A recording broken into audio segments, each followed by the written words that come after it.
Foi com sofrimento e muita emoção, mas o Ferrão está na Série C 2024. O time continua invicto e com a melhor campanha na Série B até aqui. O Ceará ganha mais uma e volta a sonhar e olhar para cima, para o G4 da Série B. Já o Fortaleza foi à volta redonda, perdeu para o Fluminense, mas manteve-se na mesma posição, oitava. Ficou apenas um ponto agora mais distante do G4. Estes são os destaques de hoje do Plenário Esportivo, que está no ar aqui pela sua TV Assembleia e pela FM Assembleia 96,7. E nós estamos também no YouTube. Eu, Paulo César Noronha, Renato Abreu e Fernando Graziani. E eu vou começar o programa de hoje com o Renato Abreu.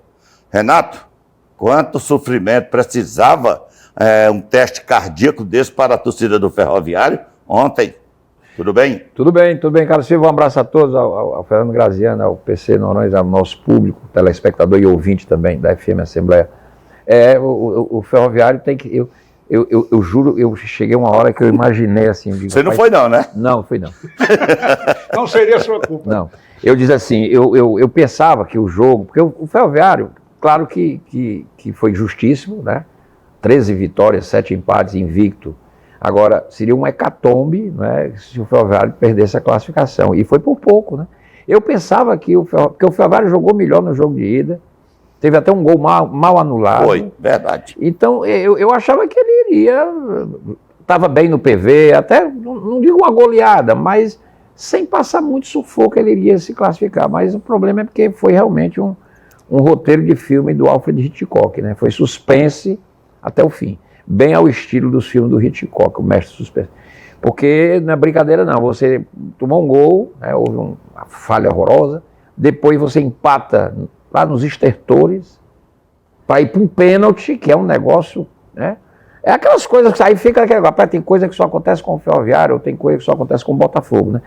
E aí deu certo, graças a Deus deu certo. Ciel brilhou de novo, porque ele fez o gol aqui, ele fez o gol lá, ele fez os 3 da outra classificação. Acho que o gol foi contra, né? Foi contra. Foi, mas foi contra por causa da pressão dele em cima do zagueiro, exatamente. Pois é, mas entrou, né? O importante é que a bola entrou, mais de 8 mil pessoas, uma festa bonita. Beleza, o público aí do PV. O público é excelente, o Ferrão sobe. Agora pronto, o Ferroviário vai disputar uma semifinal, mas sem peso, né?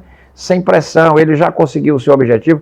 Se a gente pegar o Ferroviário esse ano, inclusive o presidente veio aqui, o Aderson Júnior, filho do grande Aderson Maia, o Ferroviário trabalhou direitinho, né? Quer dizer, dentro do limite, dentro das condições financeiras, um time que não tinha sobra, mas ele fez um ótimo campeonato cearense, o Ferroviário fez uma boa Copa do Nordeste, o Ferroviário garantiu a Copa do Brasil, que era uma grande meta, e garantiu a Série C. Então eu acho que o ano para o Ferroviário, até porque ele já tem um campeonato brasileiro da Série D, ok, ele pode ser bicampeão. Pode ser bicampeão, eu acho que ele vai lutar por isso, ele joga a primeira lá, joga aqui, os 2 jogos ele vai decidir em casa, porque ele tem a melhor campanha, e quem sabe um bicampeonato nacional, porque tem dinheiro aí. Do bolo, né? E tem dinheiro, né? A CBF paga para o Ferroviário ter um final de ano, se organizar financeiramente, um planejamento que deu certo esse ano.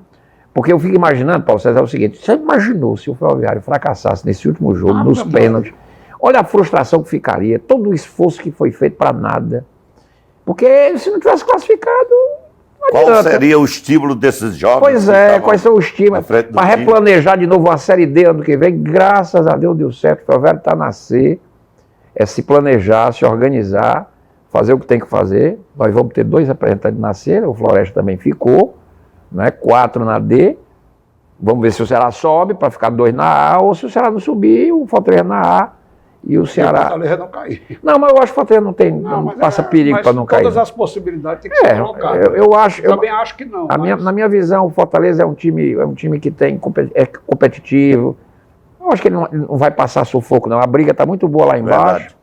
E está muito boa lá em cima. É o campeonato mais competitivo desde 2020. Não, já falar sobre a Série A, mas eu concordo com o Renato. Eu acho que a Série A não corre isso, não. A possibilidade aumentou do Ceará subir, nós vamos falar no bloco do Ceará sobre isso.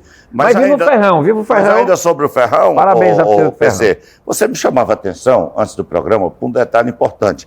Que nós acompanhamos, durante 8 anos, a saga do Fortaleza, para tentar sair da Série C, e você me chamava, me despertava para um detalhe importante. naquele ano era só um mata-mata. Você passou do primeiro, você já estava na Série B.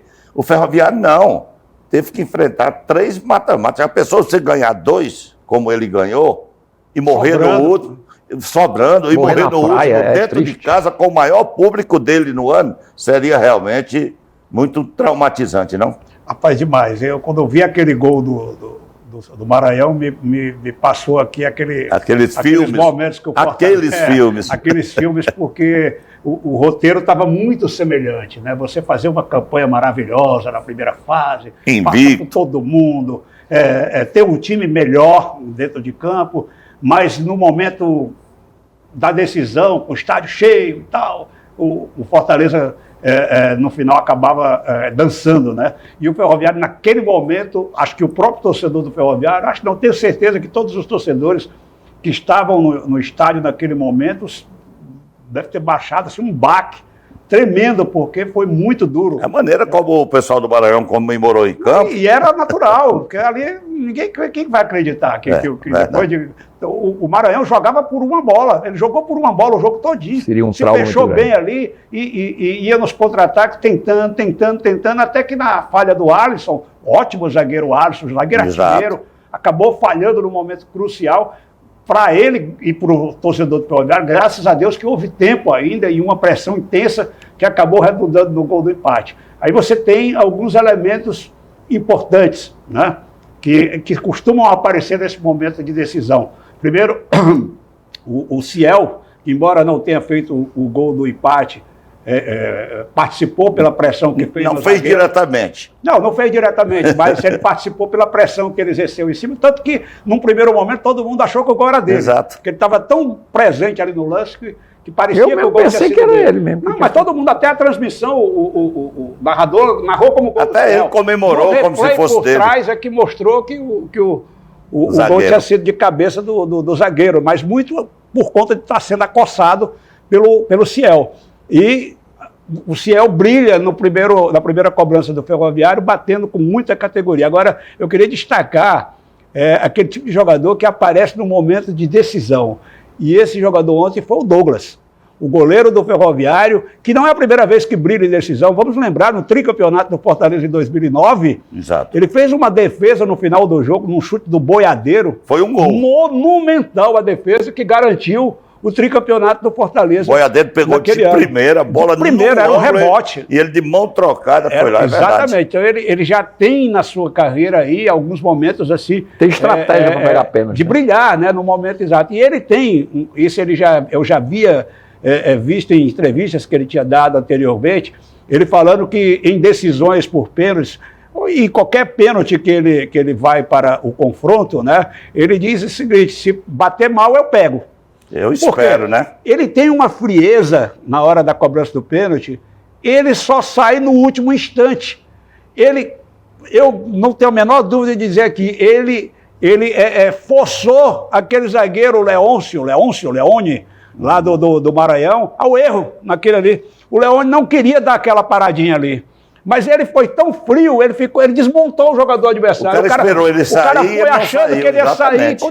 Aí o cara desconcentrou e o cara acabou dando a refugada, né, a paradinha que o árbitro, por sorte, era um árbitro experiente que interpretou a regra corretamente naquele momento. Exatamente. O Dacildo Mourão, ex-árbitro FIFA, ele tem um quadro que ele faz na internet, no YouTube, e eu sempre vejo, ele me manda, e eu acompanho sempre ele fazendo os comentários. Ele mostrou o lance de um jogo certamente amador, em Itapipoca, ou foi em Pentecoste, que houve um lance semelhante, só que foi durante o jogo. E o cara deu a paradinha, fez que chutava, mas não chutou e voltou. Aí o árbitro se apavorou e anulou o lance. Ele disse: não, mas peraí, eu não toquei na bola, porque só é para anular se a bola entrar em jogo. Então, se o cara for bem a paradinha, mas não chutar a bola e voltar, ele pode levar um cartão amarelo, porque o cara pode dizer que não, você fez de propósito para desconcentrar o goleiro, mas ele tem direito a bater de novo. No caso ali não, porque o cara bateu. Então, muita A bola gente... entrou em jogo. É tão insólito que muita gente na hora não entendeu o que tinha acontecido. Porque não acontece sempre um É a lance daquele. regra, é a regra.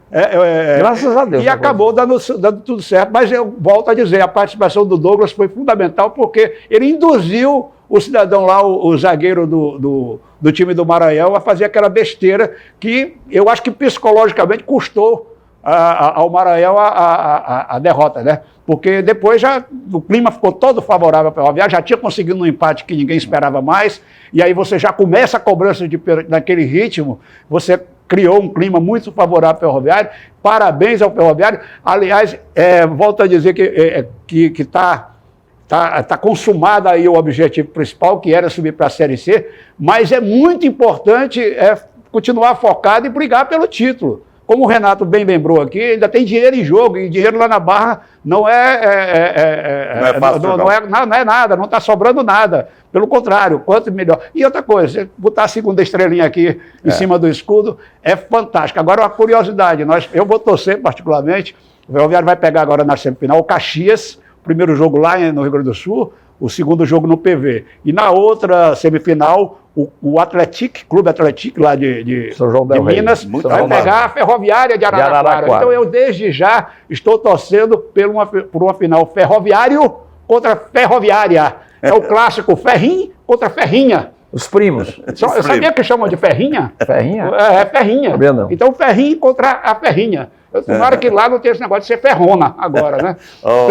Mas não queria time de São Paulo na final. Não, mas é legal, imagina, curioso que ia chamar a atenção do Brasil, Ferroviário contra Ferrinho, Ferroviária. Ferrinha. Graziano, tudo bem? Tudo bem. Você acha que Vamos aplaudir a emocional... disciplina do Graziano, que esperou todo mundo falar. É porque ele cansou de esperar. Porque estava dormindo ali fora, né?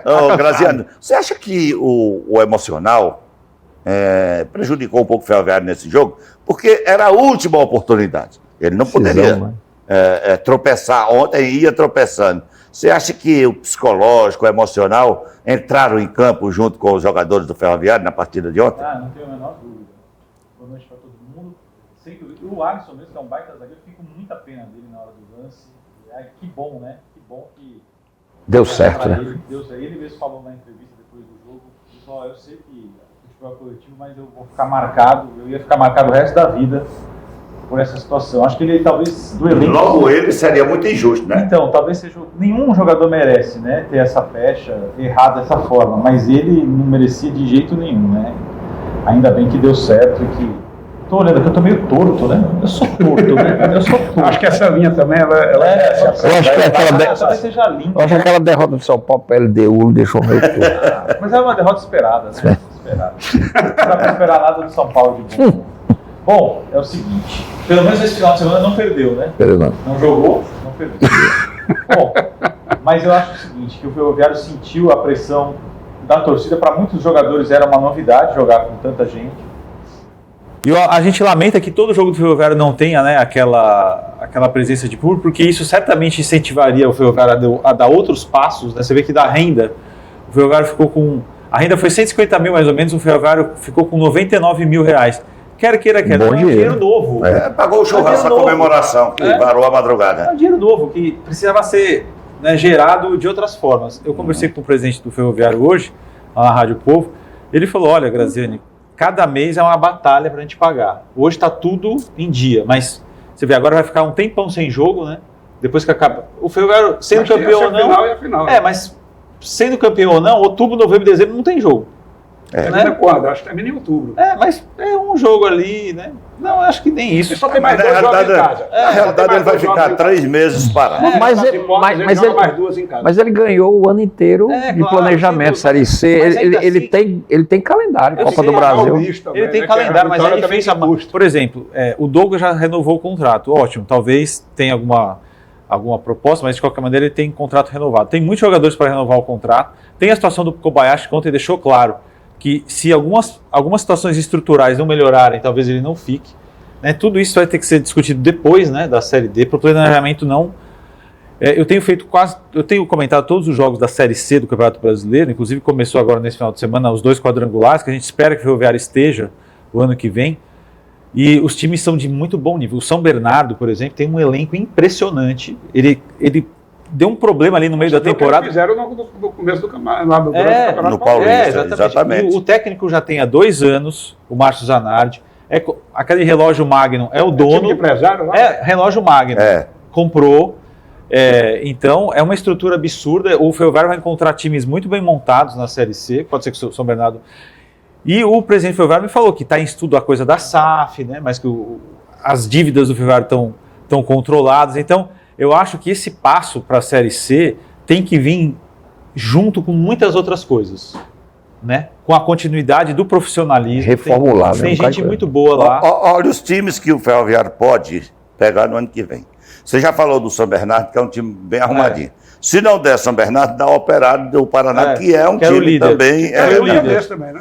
Aí tem o Paysandu ou o Volta Redonda. O Paysandu tem história. Na verdade são quadrangulares, né? Então, num quadrangular está o Brusque e o São José. O São José também é um time forte. E o Brusque também. O Brusque tem feito campanhas excelentes. E todos eles não. O Brusque, o Paysandu, o Operário, todos eles tiveram há pouco tempo na Série B. Exatamente. Um grupo tem. É um grupo. O Paysandu é para estar na Série B, né? Eu não vou nem falar da história. Eu estou dizendo, um time como o Paysandu, eu fico assim, só me desculpa, Graça. Olha, eu olho o Remo não era para estar. Subia, caiu no negócio. Pois é. Não tem, hoje em dia, Renato, se não tiver estrutura. Não tem milagre.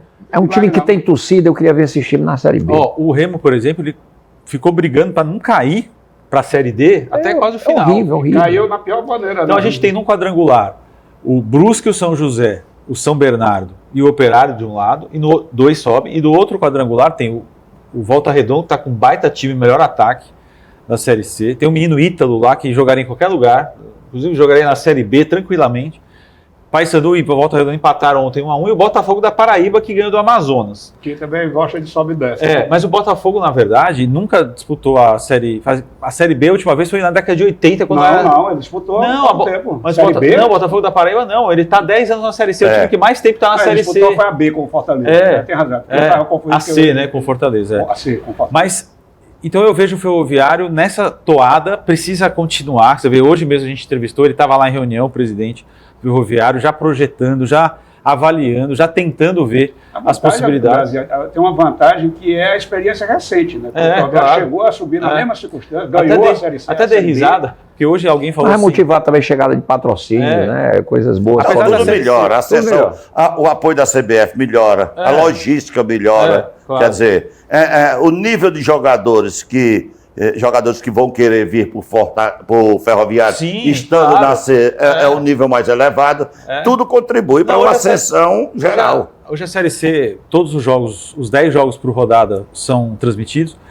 Então, o que eu vejo é que o Ferroviário precisa realmente não perder a oportunidade de aproveitar o vácuo dessa conquista. Porque, ir para B. Eu acho muito curioso quando alguém fala, o Ferroviário saiu de nunca, voltou para da onde nunca deveria ter saído. Não, deveria ter saído para B. Ninguém quer continuar na C, mas é o passo, né, necessário para... Você vê a questão da estrutura, é tão importante. A gente vê, por exemplo, a gente falar aqui do futebol do Rio Grande do Norte, o ABC lutou anos e anos a fio para chegar na Série B. Né? Já vai cair. Já vai cair. Já vai cair e sem a menor... Sem nem disputar praticamente. E o América caiu também. O América subiu nos anos passados e já caiu de novo. Já caiu. É muito complicado. Então não vamos achar que... O Náutico já não foi nem para o G8. O Náutico vai ficar de novo na Série C. O Santa Cruz está Então, e se você olhar... Tradição hoje não adianta nada, não. Em todos eles, permeia a falta de gestão. Gestão, de estrutura. Mas serão jogos importantes que podem dar uma melhora de público pro Ferroviário. Ele pegar um Náutico. O Náutico tem história. Não, sim. Claro. Então isso vai atrair mais torcedor. Eu acho que, como diz o Carlos Silva, tudo melhora. O apoio à logística, à CBF, quer dizer, torcida, patrocínio. Eu acho que... E ele aproveitar o embalo, como você disse. Foi tão bonitinho ontem no PV, cada das imagens, quando olhava na cara daqueles velhinhos, com orgulho. Tinha um lá que eu pensei que ia infartar. Agora, no final do jogo, eles trepados no vidro. A resiliência do Ferroviário, porque é muito difícil você tomar um gol naquela circunstância e não desabar, viu? Não desabar, que eu digo, de não ter força nem para ir para frente. Né? E conseguiu fazer o gol de empate. E aí, nos pênaltis, como o Renato falou, a moral, né? 3-0 foi quase uma goleada, né? É uma goleada. E o Douglas, fantástico, realmente... Jogador especial, marcante aí na história do Ferroviário. Está fazendo um ano brilhante, né? Na Copa do Nordeste ele era o melhor goleiro da Copa do Nordeste. Muito bem. Disparado, ele era o melhor goleiro. Ele fazia defesas difíceis todo o jogo. E olha o curioso, né? Que o pessoal na transmissão, aliás, a transmissão da TVC, na verdade era da Rede Era da Brasil. TV Brasil, da era TV da TV Brasil. E o pessoal passava o tempo todo dizendo, se for para os pênaltis, o Moisés quem brilhou foi o Douglas. Foi. É porque o Moisés tinha brilhado contra o Retrô, né? Não, e ele brilhou durante os 90 minutos. Sim, exatamente. Ele fez umas 2 defesas espetaculares. Já havia feito lá Sim. no jogo de ida e hoje novamente. O Maranhão era uma campanha heróica. Ele foi se classificando sempre fora de casa e em situação contra o Retrô, foi uma loucura, né? A gente até falou aqui. Mas assim, acho que foi muito merecido. Foi com essa emoção completamente inesperada, esse desespero, né? Mas foi muito merecido. Foi Hitchcockiano. Foi. Mas eu acho até legal, porque tem o tempero ideal para uma subida, né? O heroísmo da subida, né? Mas se tivesse sido fácil, ninguém valorizava. Foi uma coisa épica. Com drama, fica marcado. Vai ficar naquela coisa épica. E agora o negócio é negociar. Faltam 4 jogos ou 2, né? O Ferroviário já tem que começar a se planejar. 2 como mandante, se for o caso. Ou esses 2 primeiros. E eu sempre falo em relação ao Fortaleza na Série A, basicamente o Fortaleza, porque o Fortaleza está na Série A, o Ceará não está mais nessa temporada, mas também vale para o Ceará. O Fortaleza e o Ceará, eles brigam contra times que devem... O Fortaleza briga contra time que deve R$ 1 bilhão. É verdade. Atlético Mineiro, está quebrado. Corinthians, São Paulo, Botafogo. Esses caras... O Botafogo com a SAF deu uma melhor que está pagando, né? O Cruzeiro a dívida do Botafogo é muito alta. Mas o que eu quero dizer é o seguinte: como não tem fair play financeiro, esses caras fazem o que querem. Você imagina. Até estádio, né? A gente sabe a história do futebol como é. Se o Fortaleza deslizar, basta um treco. Ele volta para a Série C em questão vamos de 3 esquecer, anos. Em 2020, ele por muito pouco ele não caiu. Exatamente o que eu quero falar. Uma das regras estabelecidas para a criação da Liga é o fair play financeiro. Sim, eu vi o Marcelo Paes até falando recentemente na Band News, ele deu uma ótima entrevista. Muito boa. Ele falou, olha, existem diferenças grandes entre os 2 grupos, a Liga forte. Uma delas precisa ter fair play financeiro. É normal um time dever quase 1 bilhão e contratar jogador ganhando 2 milhões por mês. Fez um estádio. 1 milhão por mês. Fazendo estádio todo esburacado. Está devendo 1 bilhão e fez um estádio. Isso aí é uma vergonha. Quando eu falo que o Fortaleza não pode deslizar, é porque no patamar que o Fortaleza está, ele não pode se dar o luxo de ficar devendo isso aí. Qualquer erro pode ser fatal. Ele se quebra completamente. Mas não tem lastro para dever 1 bilhão. O próprio Fortaleza e o Ceará podem perfeitamente ajudar o Ferroviário na Série C. De que forma? O Fortaleza tem jogadores emprestados aí para vários times. Sim. O Ceará também. Pode emprestar o Ferroviário. São jogadores que podem até rachar o salário, como os grandes. Mas na vinda do Adelson Maia Júnior aqui, ele até falou sobre isso, que teve, conversando com o Marcelo Paes, na época com o Robson, e que não deu certo porque os salários dos jogadores do Fortaleza e Ceará são altos, e o Ferroviário teria que arcar com o salário para poder. Só que ele estando na Série C, na Série C talvez o patamar nível vai aumentar. Então, existe também aquela divisão. Não, você está achando o seu alto, mas não vai nem no banco, vamos dividir aqui, eu pago a metade, você paga a metade, como os grandes clubes do Brasil. Eu acho que o Ferroviário não tem que se arrebentar financeiramente. Não é para falir, no nível de ficar uma temporada comprometer os próximos anos. Porém, eu entendo que o time vai precisar ser usado ano que vem. Ele não pode voltar para D. Parabéns ao Ferroviário, sucesso, boa sorte. A gente finaliza o primeiro bloco e no segundo bloco vamos falar de Ceará e Fortaleza na Série B e A do Campeonato Brasileiro. Já, já.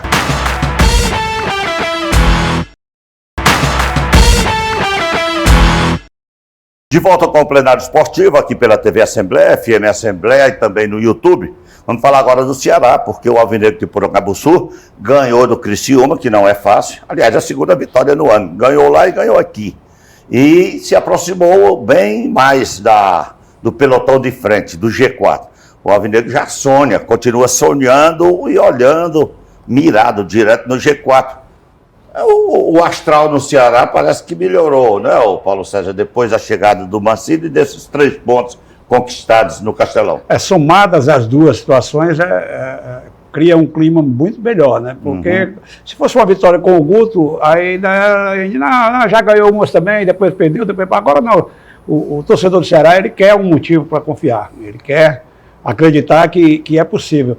Eu acho que o principal do Ceará hoje, sinceramente falando, é não colocar, vamos chegar ao G4. Não, vamos ganhar o próximo jogo. Vai jogo a jogo, vai trabalhando jogo a jogo, e eu acho que também vai ser a tática do Mancini, embora ele tenha sido bem enfático na coletiva, quando ele disse que acha que ainda dá tempo, que dá para brigar pelo acesso. E dá mesmo, ninguém tem a tabela aí, a classificação da Série B? Desde que o Ceará pare de desperdiçar pontos bestas em casa, porque você vê a situação dele aí, está em 10º lugar, com 38 pontos, está a 6 do G4. O Criciúma, que está em 4º lugar, está com 44 pontos. Então o Ceará, ele tem que criar, primeiro, uma sequência de bons resultados. Por quê? Porque ele precisa pontuar nos jogos em que os seus adversários diretos, ou seja, esses times todos que estão à sua frente, tropecem, ele aproveite para ir diminuindo a distância. Não adianta nada, como a gente viu na Série A agora, por exemplo, o Botafogo perdeu o jogo, o Palmeiras apenas empatou contra o Corinthians. É um resultado normal, mas é um resultado frustrante, porque seria uma oportunidade de diminuir a distância para 8 pontos. O Ceará pega o Londrina quarta-feira no PV. O Criciúma vai jogar no final de semana contra o Sport lá em Recife. O Sport precisa ganhar esse jogo porque ele andou tropeçando. Ou seja, essa diferença do Ceará para o Criciúma pode diminuir para 3 pontos. Pode, mas a gente tem que lembrar que o Juventude e o Guarani também tem 44 pontos. Quer dizer, não é só o Criciúma. O Criciúma a gente está usando como referência porque está em 4º. O Juventude joga fora contra o Atlético de Goiás. E não vai ser na próxima rodada que vai ser decidido. O que eu estou querendo falar... eu estou dizendo que ele pode aproximar mais. Eu não estou contestando você, eu estou só querendo ilustrar o que eu estava colocando, que é uma questão de médio e longo prazo. Então não adianta pensar só no resultado, olhar para o resultado do adversário e o seu próprio. Tem que fazer o seu próprio. Por quê? Porque à medida que os adversários vão tropeçando, você vai ganhando real espaço. O Ceará ganhou no fim de semana e só tirou 1 ponto da diferença que ele tinha. É pouco, mas foi o primeiro ponto que tirou. Então, ele tem que ir pontuando para ir beliscando, ponto a ponto, jogo a jogo, um lugar dentro das possibilidades de conseguir brigar realmente pelo acesso. Não é fácil, pelo número de jogos já jogados, pelos que faltam a jogar. É preciso que o Ceará faça agora uma campanha de campeão. Mas, PC, o que eu quero analisar com você, com o Renato e com o Graziano é o seguinte: o Ceará vai pegar o vice-lanterna. Ele tem a obrigação do Ceará ganhar esse jogo. Se ele quer continuar vislumbrando a chance, obrigação. Mais do que a obrigação. Se ele ganha do vice-lanterna Londrina, ele vai para 41 pontos. Aí, olha os times que estão à frente dele. O Atlético de Goiás joga em casa, mas é com um concorrente direto. O Atlético Goiano vai para 44, o Ceará continua com 3 pontos de diferença só. O Juventude joga fora, jogo difícil. E o Criciúma joga fora, jogo difícil. Enquanto vocês analisam, eu quero ver aqui os confrontos de Vila Nova e Guarani. Então, o Ceará pode se aproximar bem nessa rodada se ele fizer o dever de casa. Se ele fizer o dever de casa e tiver uma conjunção de resultados aí que o favoreça, ele tem que... Mas independente de olhar para os adversários, é o que eu estou chamando de atenção. Ele tem que fazer o dele. Vai fazendo dele, que se isso se transformar numa rotina, fatalmente ele vai chegar lá no bolo da frente. Por quê? Porque todo mundo tropeça, todo mundo oscila. É normal no campeonato a oscilação. O que não pode ser normal é você passar vários jogos sem ganhar. Que aí você se distancia cada vez mais. Mas olha, uma vitória, por exemplo, no próximo jogo, já começa a tirar um fantasma do rebaixamento. Já não se vai se falar em rebaixamento. Isso já é bom. Porque pelo menos tira aquele temor geral. Meu Deus do céu. Não, é um problema a menos. Com a gestão nova do Mancini, principalmente se falar em gestão de grupo, que é o que o Ceará mais está precisando hoje, é gestão de grupo. É tirar a afobação, tirar a ansiedade, transformar o ambiente de tal forma que os jogadores se sintam confiantes para jogar o que eles sabem jogar. Tem vários jogadores bons no time do Ceará. Não é um time reletreca. É uma equipe que não conseguiu se ajustar dentro do campeonato. Mas se você for olhar nome a nome, vamos pegar o do ano passado. Onde é que está quase todo o elenco do ano passado? Está na Série A. Sim. Derrubando o Santos, né? Nem todos, só tem 2 no Santos, mas tem vários lá. Mas tem 2 no Santos. Jogando bem no Cuiabá, o Lima joga bem lá no Fluminense. Tem vários jogadores espalhados que estão bem. Então o problema não era elenco, o problema era algo que acontecia dentro do clube, o problema que fez com que o time não se João acertasse. Ricardo e o João Pacheco Ricardo, titular Pacheco. no Fortaleza. Então, assim, O problema que aconteceu no Ceará ano passado ainda está para se descobrir. E o que a gente tem visto até aqui, o que causa mais perplexidade, e nós que somos profissionais, e principalmente o torcedor, é você olhar para o elenco que o Ceará tem e ver o Ceará na situação que está. Porque o Ceará tem elenco para estar brigando lá em cima. Agora, não tem mas eu acho que o seguinte, eu acho que é o seguinte, o ano passado, eu acho que essa história, aquela história que nunca foi contada e vai ter que ser contada. Tem algo... Talvez nunca seja. Talvez, não sei, mas vamos ver. Porque tem algo muito esquisito, o próprio Robson deu pistas, enfim. Aquela história não foi contada publicamente, não foi feita aquela Vina disse, um dia vocês vão saber. Não foi feita a lavagem de roupa suja, e isso não interessa no momento da torcida do Ceará. O que é que interessa à torcida do Ceará? Que o Ceará encaixa uma sequência de jogos. A vitória na estreia do Mancini foi importante, porque ele tinha que ganhar. O Ceará tinha que ganhar o jogo. Jogou em casa, tem que ganhar. O Ceará não pode mais deixar de ganhar jogos em casa. Isso significa o quê? Que ele tem que passar por cima do Londrina. Não é porque o Londrina é lanterna, não. É porque ele joga em casa, e ele tem dois objetivos aí, como você disse bem. Diminuir a distância lá para cima e aumentar a distância para baixo. Quer dizer, na medida que ele diminui a distância para o G4, ele aumenta a distância para o Z4. E isso também é bom, porque garante mais tranquilidade, melhora o ambiente. Então, o Ceará tem... Verdade. O Ceará tem... Porque esse campeonato de Série B, ele é um tom lá da cada danado, é um sobe e desce danado, porque ele é competitivo. Ele é muito igual. Os clubes que estão na Série B, por isso que o Ceará era para estar um pouco mais para cima com o elenco que ele tem. Mas aí não está por quê? Porque aí tem equívocos de troca de treinadores necessária, que a gente já analisou aqui, que não vem mais ao caso. Falta de rumo. Falta de rumo, falta de planejamento. O próprio presidente do Ceará acabou dizendo que errou no planejamento. Ele acabou de dizer. O Ceará... Numa entrevista aí, o João Paulo. Ele disse que errou. Então, agora, o Mancini é um bom treinador, o Mancini já passou pelo Ceará, o Mancini tem um pouco a cara do Ceará. A torcida confia. Passou como jogador e como treinador. A torcida confia no Mancini. Isso foi muito importante, a vinda do Mancini. Agora, e ele ter vencido por 6-0 que fosse. Eu não vi o jogo todo, mas eu vi grande parte do jogo do Ceará. O Ceará teve bons momentos na partida. O Ceará poderia ter feito até um segundo gol. Sofreu também. Mas sofreu, porque faz parte. O Luiz Otávio foi o melhor em campo. Não vai ter jogo fácil. O Luiz Otávio salvou só ele uns 4 gols do Criciúma. A realidade é que, pelo menos, o Ceará fez o gol e não abdicou de atacar. Pronto. Ao mesmo tempo que você continuou sofrendo ali, defensivamente, você viu o Ceará, ao mesmo tempo, perdendo gols, perdendo chances. Então, foi um jogo muito interessante, inclusive. Foi um jogo muito bom. Né? Foram as duas equipes tentando atacar. O Criciúma teve muita chance também. O Ceará fez com o Guto, aquele jogo que está 2-0. Não existe aquilo. Não existe. Na verdade, isso ficou muito claro. Assim, eu não tenho a menor dúvida, tá? Eu acho que as críticas à diretoria do Ceará, elas realmente precisam acontecer em vários níveis, mas não na formação do elenco. Porque eu estaria... Não, eu tô falando... Não, nesse elenco agora, eu estaria... Você mesmo disse que o elenco é bom. Eu estaria indo contra o que eu falei. Exatamente. Né? Se eu acho que o elenco do Ceará é um dos melhores da Série B, eu não posso criticar a montagem do elenco. Dá para criticar 4 técnicos na mesma Série B, não faz o menor sentido. E outra gestão. Sem nenhum tipo de nexo. A má gestão, por exemplo, o Guilherme Castilho é uma vítima. Cada treinador que vinha escalava ele num lugar. Né? E ele é um bom jogador. E o Mancini foi que subiu ele. Recuperou ele. Foi ele que subiu. Então, eu acho que o Mancini dá um frescor, a torcida ganha esperança e o time precisa ganhar do Londrina. E o time ganha confiança. Mas tem que ganhar uma sequência para ganhar. O fundamental é encaixar 2 jogos. Depois do jogo contra o Londrina, o Ceará vai ficar 10 jogos sem jogar. 10 dias sem jogar. Vai jogar só na outra segunda. A parada FIFA. E é uma chance excelente para o Mancini conhecer o restante do elenco, que alguns jogadores ele conhece, e aí pôr em prática o que ele deseja no Ceará.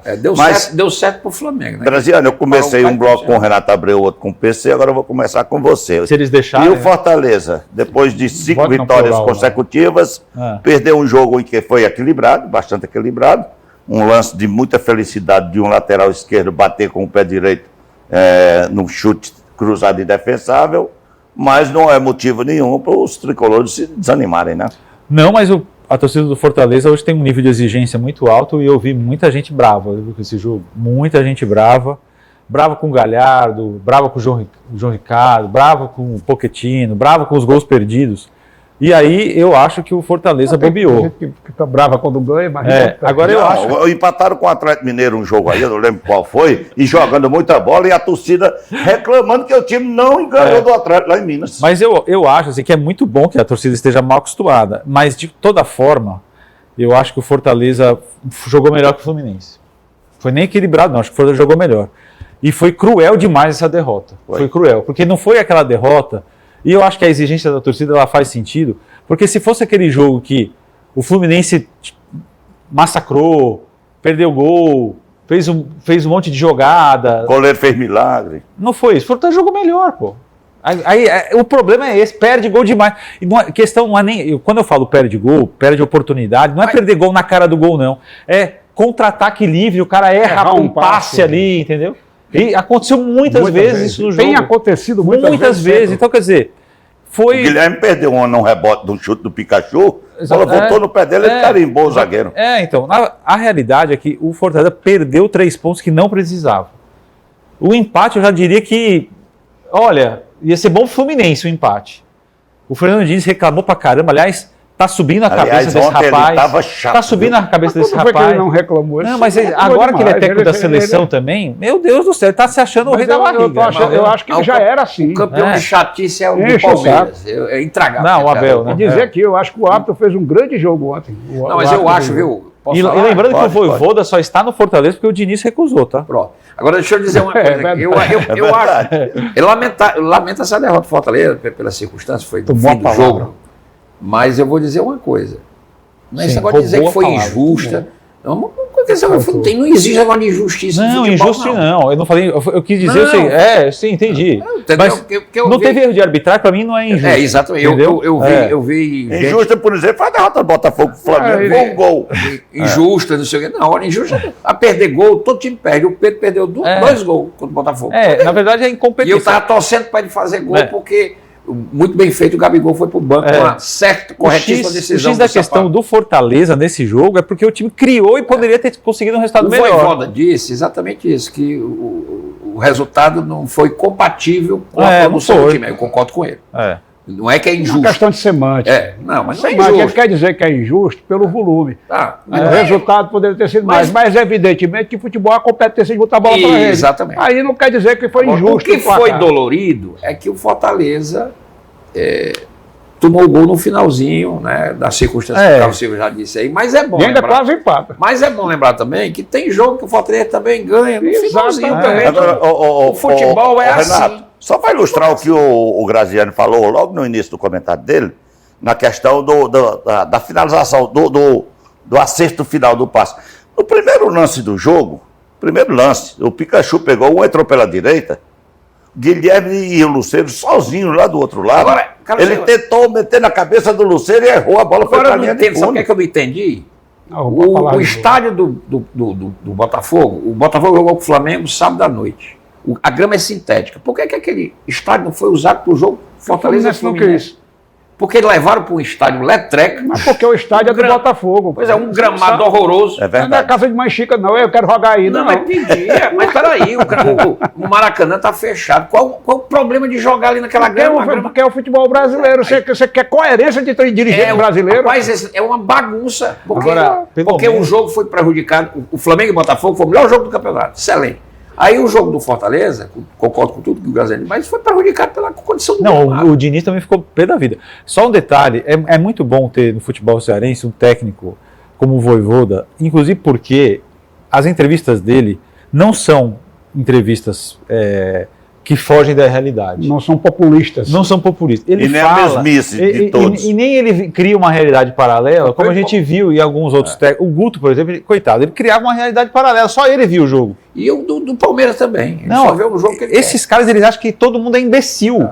Então o Vojvoda, quando o time joga mal, ele fala, joga mal. Quando ele joga bem, ele fala, ele vê. Resumindo, ele fala exatamente o que aconteceu. Ele nem se vangloria quando ganha, nem também se desespera quando perde. E a leitura de jogo tática dele, pós-jogo, é uma leitura extremamente coerente e verdadeira. Porque é o que a torcida, quando o cara tá dando entrevista, não é para mim, não é para a imprensa, não. Ele tá dando entrevista, vai dar uma satisfação. Mas é porque tem muito treinador, muitos mesmo, começando por o maior deles, o Vanderlei Luxemburgo, que ele não o fala... Luxemburgo está completamente... não, ele não fala para... Tem uma teoria, né? Não, ele fala para o torcedor, para aquele torcedor mais iludido que existe. É o populismo. Vocês já populismo viram total. alguma vez, o Vojvoda transferindo responsabilidade De já maneira alguma. para a arbitragem? Não, ele até reclama, às vezes já chegou a reclamar da arbitragem, mas não bem no sentido de tranquilo. transferir a responsabilidade. No dia que ele reclamou da realidade, ele disse, ao mesmo tempo que o time não tinha produzido o que tinha sido combinado. Então porque também não é nenhum problema você ressaltar que houve erro de arbitragem. Se houve, você pode falar, não pode querer justificar toda a vida que o seu time não alcança o resultado, você atribui a arbitragem. E quando você ganha, você esquece os erros que podem ter acontecido e que podem ter lhe beneficiado. A qualidade do Vojvoda é que o Vojvoda, ele respeita o jogo, ele respeita o esporte, ele é um cara acima disso. Ele é um cara, então é muito bom tê-lo aqui, porque o dia que ele sair, eu espero que demore, o sarrafo vai lá para o céu. Viu? O contrato dele é até o final de 2024. Até perguntaram ao Marcelo... Coincide com o final do mandato do Marcelo. Não, e perguntaram ao Marcelo sobre a possibilidade de perdê-lo no final do ano. Marcelo disse, não, o ano passado estava mais fácil a gente perder porque ele fez aquela campanha extraordinária do segundo turno e o contrato dele estava encerrado, ele não tinha contrato. Verdade. Agora não, ele tem um contrato até o final de 2024 com uma multa considerável. E ele está ganhando bem mais, né, também. Você acha que... Aí perguntaram, os caras não conhecem o Marcelo, quiseram arrancar o Marcelo, o valor da multa, ele deu umas vazadas. Você sabe o que mas com categoria, né? Eu acho que o próximo clube que quiser contratar... Mas um dia ele vai sair de Fortaleza. Sim, evidentemente. Mas o próximo clube que quiser contratar o Vojvoda tem que tentar contratar o Marcelo Paes e vice-versa. Porque eles estão tão umbilicalmente ligados, o Vojvoda não tem a menor dúvida que a permanência dele durante esse período todo é muito em função... Calma, deixa eu terminar de falar, você vai roubar a palavra de novo. Você está querendo dizer que o Vojvoda só vai para um time que o Marcelo Paes... Rapaz, você se apega à semântica, rapaz, pelo amor de Deus, rapaz. Entenda a sutileza das coisas, rapaz. Você quer contestar tudo, rapaz. Mas é porque isso não tem menor... Mas, rapaz, não tem lógica, você não deixa a gente terminar de falar, nunca vai ter lógica. Olha, você nunca vai conseguir enxergar a lógica, você não deixa as pessoas terminarem o raciocínio. Como você falou aqui, eu apenas... não falei não, isso aqui é um debate. Eu estou fazendo um raciocínio. Isso aqui não é um convite. Não, mas deixa as pessoas desenvolverem o raciocínio, aí você contesta. Tá bom, achei tão bacana aplaudir que o Graziano, ele ouviu todo o seu comentário até o fim, para depois fazer o dele. Vai lá. Agora você esqueci até o que eu estava dizendo. Não, você falou... Não, eu estava falando aqui da questão... do Vojvoda com o Marcelo Paes. A permanência, a longevidade do Vojvoda no Fortaleza tem muito a ver com a credibilidade do Marcelo Paes para ele. O Marcelo, e principalmente no episódio do ano passado, quando o time teve mal e o Marcelo bancou a permanência dele. Evidentemente, quando eu falo Marcelo, é a diretoria, porque o Marcelo não é único. Ele tem um time que trabalha junto com ele, mas é personificado, quando é a hora da cobrança, também cobra dele, então a gente também pode... Coincidentemente, atribuir... o contrato do Vojvoda vai até o final do mandato do Marcelo. E é evidentemente que a gente sabe hoje, quem acompanha futebol, sabe que o Marcelo Paes deixou de ser apenas o presidente de Fortaleza. O Marcelo Paes hoje é um gestor de futebol respeitado no Brasil inteiro. Não tenha dúvida de que há times observando o trabalho do Marcelo e querendo levá-lo para ser CEO, para ser manager, para ser qualquer coisa desse tipo. Então, é nesse sentido que eu digo. Então, eu fiz uma brincadeira que você levou semanticamente muito a sério, dizendo que eu acho que quem quiser contratar o Vojvoda, trate de contratar o Marcelo Paes, que talvez seja mais fácil o caminho. Não estou dizendo que vai acontecer dessa forma. Entendeu, Renato? Agora é bom lembrar que isso é governança. O Fortaleza é um time hoje que tem governança. Ninguém pode negar isso. Né? E não é só ele. O Marcelo também bancou, só lembrando um pouquinho, o Rogério Ceni quando pediu a cabeça do Rogério. Exatamente. O Rogério perdeu o Campeonato Cearense. Exatamente. Teve um doidinho aí pedindo a cabeça do Rogério, ele bancou e o Rogério ajudou a estruturar o Fortaleza e deu o Fortaleza um título nacional, que é o único título nacional que o Fortaleza tem. Não, é que o cearense, o primeiro cearense que o Rogério Ceni fez aqui foi uma catástrofe, né? Perdeu os 4 clássicos. Pois é. Ele estava aprendendo a ser técnico ali. Do mesmo jeito que queriam cortar a cabeça do Vojvoda quando o Fortaleza ficou na lanterna. Sim, claro. Né? Mas o Marcelo entendeu que... Esse ano mesmo, perdeu 5 partidas. Já estavam xingando. Pediram a cabeça dos dois, agora, do Marcelo e do Vojvoda juntos. O Marcelo diz, lógico que ele diz que está mais difícil agora porque tem uma multa rescisória, Mas eu não sei não. Se esse Fortaleza ganha uma Sul-Americana... aí muda tudo. Aí muda tudo. Ah, não, é. Ei, mas Se ele ganha a Sul-Americana, que bolão tá jogando esse Zé Wellison, hein? Muito Tá. bem. E é engraçado que ele estava bem, depois ele perdeu um pouco do espaço e depois ele Mas retorna. tá melhor do que na primeira Com o vez. crescimento do Hércules, aí ofuscou um pouco o futebol dele. Aí com a contusão do Hércules, aí ele voltou a ser o ano passado jogador contra fundamental. o Sacha No início do jogo o ontem, Sacha ele fez entrou uma muito- jogada pela direita ali, que é porque ele errou o cruzamento, Foi. até o gramado atrapalhou. O Sacha ele entrou acerta contra aquele E cruzamento. teve outra que ele antecipou a bola de Agora, cabeça o Corinthians. e Dia 14. finalizou que ela passou rente atrás. Série Viu? A. O próximo jogo do Fortaleza é Fala contra o pra Corinthians. Dia agora, 14, Corinthians. quinta-feira, É lá? 9h30 da noite, com Aqui. o Corinthians no Aqui? Castelão. No Castelão. Aqui. Lá Ele foi um faz empate, 3 um jogos em um mês com o Corinthians. Ele joga aqui dia 14. Em um mês, não, Ele- em 15 dias praticamente. Porque tem os dois da Sul-Americana. Aí dia 27 tem um jogo 26, de ida lá, 26. e dia 2 ou 3, É terça e terça. terça e terça. É. Pronto. Então ele joga dia 26 lá e dia 3 aqui. Em 20 dias são 3 jogos É contra bom porque o Corinthians. esse jogo aqui, o primeiro jogo, que é pelo Campeonato Brasileiro, ganhou uma importância Ganhou. maior, porque você vai ter uma ideia, mais ou menos, que até pelo fato de estar próximo da definição da Sul-Americana, você vai ter uma ideia mais ou menos como é que estarão os dois times por confronto, Exatamente. que vai valer a vaga na final da Sul-Americana. E se o Meu Fortaleza passar para a final, olha, pelo que eu estou conversando com meus amigos que torcem para Fortaleza, eu tenho amigos que já compraram a passagem para Montevidéu, Eu tenho independente. amigos que já comprou. a invasão Até é amigos dela. que Até já porque compraram. fica muito cara a viagem. Já Vai. está. É. Por isso Já que está tem caro. alguns comprando. Eu tenho amigos que já compraram a passagem. E eu digo, mas e se o time não passar, disse, eu aproveito a passagem e vou passear. Claro, faz sentido. Faz sentido, Pegando a carona na Rapaz, não é uma se questão- for, não se é uma for a final, O meu vai ter de churrasco ônibus vai, indo daqui para Não é uma Montevidéu. questão de. Não, com certeza vai. Não é uma questão de já ganhou, porque infelizmente eu gosto muito dessa Não, coisa de já jogo ganhou, único. não. Eu gosto dessa coisa de jogo único, mas a América do Sul não tem estrutura para jogo único. Tem, não. As finais da Sul-Americana são repletas de estádios vazios, historicamente. Entendeu? Mesmo a final no Maracanã vai ter gente. E a entendeu? Libertadores, a Libertadores já tem mais. É. Mas as finais da Sul-Americana Eu são estava vazias. vendo um debate, não sei se foi na ESPN, qual foi, eles chamando a atenção para outro detalhe. O time que vencer a Sul-Americana vai jogar com A Europa League. fazer 2 jogos com o vencedor da Europa vencedor League, que da pode Europa ser o Liverpool. É. Já pensou Fortaleza e Liverpool no Castelão? Não é doido. O nível de patamar. E eu vou te falar uma coisa, Você jogo- tem um Salah aqui, time por Só o time- fato de acontecer o jogo, rapaz. Não, eu vou te falar, time por time, jogo por jogo, técnico por técnico, comissão, preparo físico e tal. O Corinthians é muito forte, mas é muito forte na história, né? Mas o Fortaleza tem mais time que o Corinthians. Eu estava hoje. vendo uma mesa redonda mas eu acho que nacional. o aí favoritismo pediram- é do o Corinthians Corinthians por é tudo. favorito. Eu acho Também que o Corinthians acho. é favorito. Eu estava vendo uma mesa redonda nacional e apontaram os favoritos para ganhar a Copa Sul-Americano. Sul-Americana. Aí 3 apontaram o São Paulo e o último apontou o Botafogo. Nenhum dos dois. Dois açaí. Eu acho assim, eu concordo com o Renato. Eu acho que o Corinthians será ainda o favorito, não pelo time que tem e pelo que está jogando, mas pelo todo. Eu acho que não. Eu acho que o jogo é equilibrado. Deixa eu só terminar. Eu acho que o Corinthians já é um time internacional, já é um time desse patamar, embora esteja numa fase ruim. O Fortaleza é um time em construção em termos de patamar. É um time que está se habituando a jogar uma Copa Sul-Americana e se chegar à final, certamente vai chegar com moral para tentar ganhá-la. Mas ainda é um time que não pode dizer ainda que é um time acostumado a esses grandes eventos. Então, é a mesma coisa se você pegasse num campeonato estadual, você pegar o Icasa voando e dizer que ele vai ser favorito contra o Ceará e Fortaleza. Em nenhuma circunstância o Icasa será favorito contra Eu Ceará e Fortaleza, pela história. Eu vou ficar com a opinião do Paulo César Vasconcelos.